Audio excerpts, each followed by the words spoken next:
Alhamdulillahirabbil alamin wa bihi nasta'in wa ala umuri dunya waddin wassalatu wassalamu ala asrofil anbiya'i wal mursalin wa ala alihi wa sahbihi ajma'in amma ba'du. Pertama-tama mari kita panjatkan puji serta syukur kehadirat Allah Subhanahu wa taala karena atas nikmatnya kami bisa berkumpul pada malam hari ini. Salawat serta salam mari kita panjatkan bagi Nabi besar kita Nabi Muhammad SAW. Perkenalkan, nama saya Ahda Sabrina. Saya berasal dari Jakarta yang sedang menempuh pendidikan semester 2 di Universitas Muhammadiyah Jakarta, program studi Pendidikan Bahasa dan Sastra Indonesia. Izinkan saya untuk berbagi sedikit ilmu tentang beberapa amalan Rasulullah SAW sebelum tidur. Amalan yang pertama, berwudu.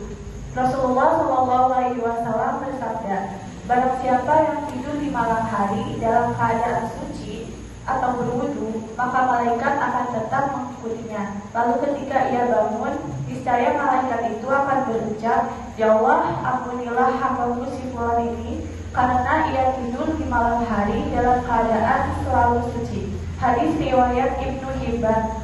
Yang kedua, amalan membaca 2 ayat terakhir surat Al-Baqarah. Bahkan ada salah satu sabda Rasulullah SAW yang menganjurkan membaca 2 ayat terakhir tersebut pada setiap malam. Artinya, barang siapa yang membaca 2 ayat terakhir dari surat Al-Baqarah pada malam hari, maka ia akan diberi kecukupan. Hadis riwayat Bukhari. Yang ketiga, amalan membaca ayat kursi. Barang siapa yang membaca ayat kursi sebelum naik ke tempat tidur, maka Allah senantiasa akan menjaganya dari setan, sehingga setan-setan tersebut tidak berani mendekatinya pada yang membaca ayat kursi sebelum tidur. Hadis riwayat Bukhari. Amalan yang keempat, membaca surat Al-Ikhlas, Al-Falaq, dan An-Nas.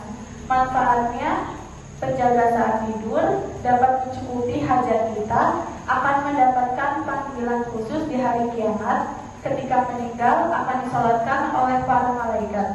Amalan yang kelima, tidur menghadap diri ke kanan.